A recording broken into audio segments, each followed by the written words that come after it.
皆さんどうも、まこみです。今日は皆さんの質問に答えていきたいと思います. 오늘은 이런 질문이 왔어요.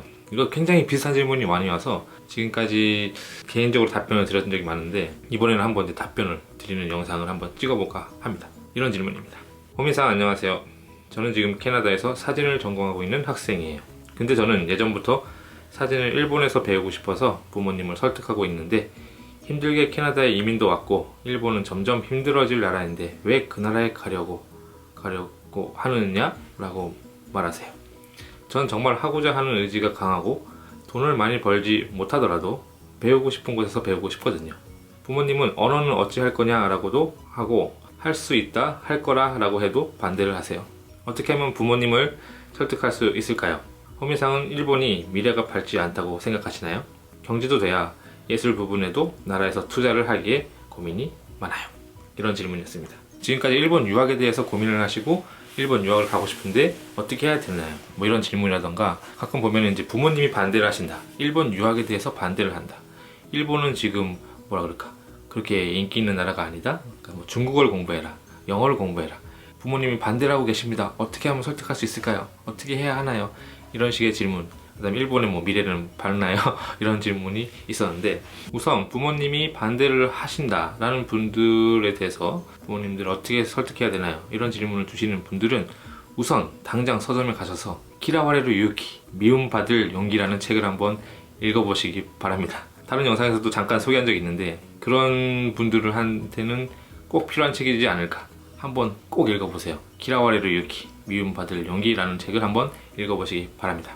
지금 질문을 주신 분이 부모님이 반대를 한다. 부모님만이 아니라 뭐 친구가 반대를 한다. 아니면은 뭐 누굴까 뭐 가족이 반대를 한다. 뭐 여러 가지 반대를 하는 경우가 있겠죠. 그럴 때 상대방을 어떻게 뭐 설득해야 하나요? 어떻게 설득해야 하나요? 라는 부분도 있겠지만은 제 생각에는 설득을 하는 데 있어서는 두 가지 방법이 있지 않을까 싶습니다. 우선 첫 번째는 말로 설득을 하는 방법이 있겠죠. 말로. 뭐 그것은 굉장히 어떻게 보면은 어려울 수 있어요. 여러분들이 논리적으로 말을 굉장히 잘하시나요? 굉장히 말을 되게 잘하는 사람 있잖아요. 그 사람의 말 듣다 보면 왠지 모르게 설득이 되어 있는 경우 있잖아요. 말을 진짜 잘하는 사람, 조리 있게 말을 잘해가지고 설득하는 방법도 있을 수 있겠지만 이건 어떻게 보면 굉장히 어려울 수 있다고 봅니다. 그렇기 때문에 두 번째 설득 방법으로는 행동으로 설득하는 방법을 저는 추천드리고 싶어요. 이게 무슨 이야기냐고 하면은 여러분들이 만약에 일본에 유학을 가고 싶습니다 라고 해서 부모님 저 유학하고 싶어요. 일본에서 어떤 거 뭐 요리를 배우고 싶어요. 사진을 배우고 싶어요. 라고 해도 갑자기 그런 얘기를 한다고 해도 부모님 입장에서는 얘가 뜬금없이 뭔 소리야? 라고 생각할 수도 있고 뭐 돈 같은 문제도 있을 수 있고 그 다음에 뭐라 그럴까 너가 일본어도 모르면서 무슨 어떻게 하려고 언어는 어떻게 하려고 이런 식으로 걱정을 하실 수도 있겠죠. 그런 거에 있어서 그냥 말로 설득을 하는 것보다는 행동으로 설득을 하는 거죠. 다시 한번 무슨 얘기냐고 하면은 자신이 열심히 일본어를 예를 들어서 공부하는 모습을 보여주는 거예요. 일본에 유학하고 싶습니다. 보내주세요. 보내줘 이렇게 해봤자 부모님 입장에서는 말도 안 되는 소리 한다 이렇게 생각하지 않을까 싶어요. 부모님 입장에서는 반대라는 이유가 그냥 뭐 당신이 미워서 이런 게 아니잖아요. 걱정을 하기 때문에 반대를 하는 거겠죠. 그렇기 때문에 그것에 대한 안심감을 드리는 거, 안심할 수 있도록 자신 행동으로 보여주는 게 중요하다고 봐요. 예를 들어서 일본에 가겠다, 일본에 유학을 가겠다 이런 사람이 히라가나도 하나도 모르는데 그냥 유학 보내줘 하는 것보다는 예를 들어서 지금 하고 있는 일, 뭐 학교를 다니고 있는 것, 학교 수업 이거 플러스로 만약에 일본어를 열심히 공부하는 거예요. 평소에 뭐 학교 끝나고 돌아와서 아니면 뭐 회사 끝나고 돌아와서 그냥 잠만 잔다거나 아니면 뭐 게임만 한다던가 이런 사람이 갑자기 어느 순간에 그런 걸 다 접어두고 막 일본어를 진짜 열심히 공부를 하는 거예요. 나 일본 유학 갈 거야. 그래서 일본어를 막 진짜 열심히 공부해. 근데 그런 모습을 보면은 처음에는 야, 얘가 뭐 이러다 며칠 하다가 말겠지, 포기하겠지 라고 생각을 했지만은 정말 열심히 매일매일 뭐 일 끝나고 와서 아니면 학교 끝나고 와서 일본어 공부를 막 몇 시간 동안 막 하는 거예요. 잠자기 전까지 그런 식으로.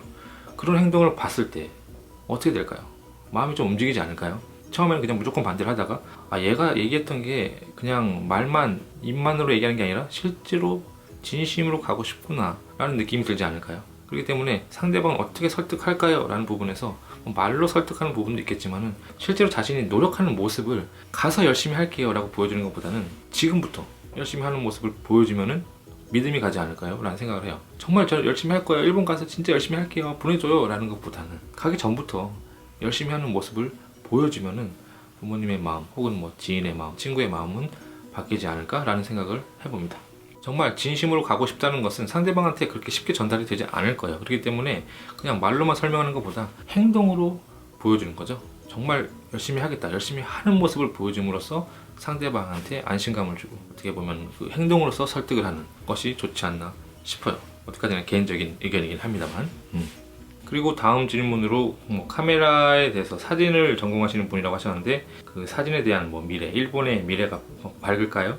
어떻게 될까요? 뭐 경제가 돼야 일본 뭐 예술 부분에서도 나라에서 투자를 할 텐데 이런 식으로 얘기를 하셨는데 일단 사진이라는 것이 만약에 일본에 가서 공부를 하셨어요. 근데 일본에서 사진을 공부한다면 일본에서만 하는 게 아니죠. 사진이라는 것 자체가 뭐라 그럴까요?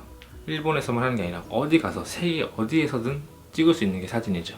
이것이 정말 여러 나라에 다 통하는 사진이기 때문에 일본이 경제가 밝고 안 밝고는 저는 그렇게 크게 상관이 없다고 생각을 해요. 일본이 뭐 경제가 좋아져야 뭐 나라에서 뭐 예술에 투자를 한다. 이거는 솔직히 너무 자신하고 너무 거리가 멀지 않을까요? 라는 생각을 해요. 일본 경제가 좋아져서 나라에서 뭐 예술가한테 투자를 한다. 이거는 너무 그냥 뭐랄까 그것은 마치 사과나무 밑에서 사과가 떨어지기만을 바라고 있는 그런 느낌이 아닐까 싶어요. 직접 자신이 얻고 싶으면은 사다리를 넣어가지고 올라가서 사과를 따면 되지 않을까라는 생각을 해봅니다. 참고가 될지 모르겠지만은 제 주변에 이제 사진을 뭐 찍는 그런 뭐 친구들이라던가 지인이라던가 아니면 전 만난 적이 없고 개인적으로 아는 사이는 아니지만은 어떤 사진가에 대한 이야기를 좀 드리면은 우선 첫 번째가 제가 작년에 오키나와에 갔을 때 어떻게 만나게 되는 사람인데 뭐 개인적인 친구는 아니지만 친구의 친구였어요. 근데 그 사람 같은 경우에는 사진을 굉장히 좋아하는데 사진을 찍으면서 자신이 좋아하는 사진을 찍으면서 그 사진을 길거리에서 판매를 한 거죠. 판매를 해가지고 그 돈으로 일본 전국 일주를 하면서 사진을 찍으면서 그 돈으로 그 사진을 팔아서 그 돈으로 일본 전국 일주를 하는 그런 친구가 있었고요. 그리고 그 다음으로는 어떤 그 사람도 이제 개인적으로 사진을 좋아하는 사람인데 그러다 보니까 사진을 찍고 뭐 이러다 보니까 이제 아, 이 사람 사진을 잘 찍는다 라고 이제 알려져가지고 이제 사진을 뭐랄까 뭐 여러 가지 행사할 때 초대가 오는 거죠. 그렇기 때문에 여러 가지 행사가 있을 때 초대를 받아서 이제 사진을 찍는 일을 하면서 조금씩 페이를 받는다던가 아니면은 자신이 좋아하는 사진을 이제 계속 찍다 보니까 그 사진이 이제 쌓이잖아요. 그래가지고 그 사진을 이제 개인전이라고 해야 되나요? 그런 좀 미술관 열듯이 개인 뭐라 그러나 개인전 그런 걸 열어가지고 사람들 많이 불러서 자신의 사진을 보여주고 이런 사람도 있었고 그리고 또 다른 사람으로는 이거는 일본에서 어떤 사진가까지는 아닌데 어떤 사람이 이제 세계를 여행하면서 세계에 있는 여러 곳의 이제 절경 있잖아요. 굉장히 아름다운 그런 풍경. 그걸 사진으로 계속 찍었던 거예요. 그것을 이제 인터넷 온라인 상에서 이렇게 공유를 하다 보니까 사람들이 그 사진을 보고서 와 너무 이쁜 사진이다 해가지고 점점 유명해져가지고 얼마 전에는 그걸 이제 책으로 발매를 했던 그런 사람도 있습니다. 그리고 마지막으로 한 명 더 얘기를 하자면은 그 사람은 제가 전에 일본에서 회사에서 일을 했을 때 같은 회사에서 일하던 사람인데 그 사람 같은 경우에는 이제 웨딩 호텔 쪽에 결혼식 있잖아요. 결혼해서 웨딩 사진을 찍었던 그런 부서에서 일하고 있었던 사람인데 지금은 그런 일을 계속 하다가 독립을 해서 지금은 개인적으로 자신의 회사를 차려서 그 웨딩 사진을 주로 전문으로 찍는 그런 일을 하고 있어요. 그래서 저는 회사 다닐 때는 솔직히 뭐 봉급으로 받았기 때문에 얼마 되지 않았다고 하는데 지금 이제 개인적으로 독립을 해서 웨딩 사진을 전문적으로 찍어주는 웨딩 사진이라는 게 좀 솔직히 비싸잖아요. 그렇기 때문에 한 달에 모르겠어요. 지금은 얼마나 버는지 모르겠지만 전에 만나서 얘기를 했을 때는 한 달에 한 100만 원 정도 벌 때도 있다라는 얘기도 한 적이 있었습니다. 현재 사진을 전공하고 있고 사진을 자신의 뭐 미래의 일로서 하고 싶다면은 뭐 나라에서 뭐 어떤 투자를 해줄까 이런 걸 바라기보다는 자신이 좋아하는 사진을 찍어서 그것을 사람들한테 보여줌으로써 그게 하나의 작품이 되지 않을까 싶어요. 예를 들어서 요리사가 되고 싶은 사람이 있다고 했을 때 그 요리사가 어떤 요리 전문 학교를 나와야지만 요리사가 될 수 있는 건 아니잖아요.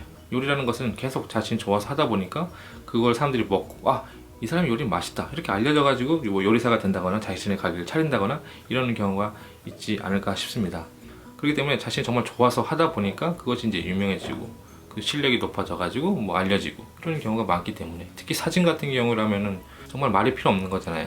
어떤 사진은 하나의 작품이기 때문에 인터넷을 이용하면 전 세계의 사람들한테도 보여줄 수 있는 그런 거기 때문에 어떤 일본의 나라의 경제랑 상관은 저는 개인적으로는 없다고 생각을 하네요. 현재 개인적으로 이제 사진을 전공하고 계시다고 하셨는데 그거에 대해서 뭐 일본에 물론 가서 공부하는 방법도 있을 거고 아니면 지금부터 사진을 많이 찍어서 정말 사진을 찍음으로써 점점 능숙해지는 것도 있잖아요.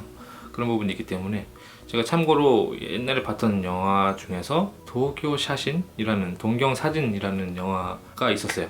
제목이 맞나 모르겠는데 그 히로세이 료코라는 제가 좋아하던 여배우가 등장했었던 영화인데 그 영화를 보면은 남자 주인공이 사진을 원래 찍는 사람이었는데 삼류 사진 작가였어요. 근데 그 여자친구가 히로세이 료코였는데 그 여자친구다 보니까 남자친구가 사진을 찍다 보니까 나도 한번 찍어보고 싶어 해가지고 사진기를 이제 받아서 막 찍어요. 그러니까 사진 찍는 법도 모르고 초점 맞추는 방법도 모르니까 그냥 막 찍다 보니까 막 초점도 안 맞고 막 이상한 사진이 막 찍히지만은 그냥 좋아서 계속 찍다 보니까 나중에는 어떤 사진 작가가 되는 뭐 좀 더 얘기하면은 굉장히 그 내용을 알게 되면 스포일러가 될 수 있기 때문에 얘기를 안 드리겠지만은 그런 부분이 나와요. 물론 사진이 주요 내용은 아니에요. 그 연애물이라고 할 수 있는데 그 영화를 한번 보시면 도움이 되지 않을까 싶어요. 꼭 어떤 전문적으로 배우는 것도 중요하겠지만은 결국은 사진을 뭐 모르겠어요. 나중에 어떤 사진 작가가 되고 싶으신지 어떠신지 모르겠지만은 그걸 지금부터 이렇게 사진을 찍으면서 그 작품을 사람들한테 보여줌으로써 그것이 더 도움이 되지 않을까. 뭐 초점을 맞추고 뭐 이런 구도를 맞추고 이걸 전문적으로 배우는 것도 물론 중요하겠지만 결국은 예술이라는 것은 굉장히 뭐랄까 필이라고 해야 되나요? 그런 게 있지 않을까 싶어요. 그렇기 때문에 지금부터라도 일본에 가기 전에서도 준비를 하셔서 여러 가지 계속 사진을 찍고 그 다음에 일본을 정말 가고 싶다면은 방금 전에도 말씀드렸지만 정말 자신이 가고 싶다 의욕이 있다는 것을 행동으로 보여주는 게 좋지 않을까 말로써 하는 게 아니라 라는 생각을 해보았습니다. それでは次回お会いしましょう。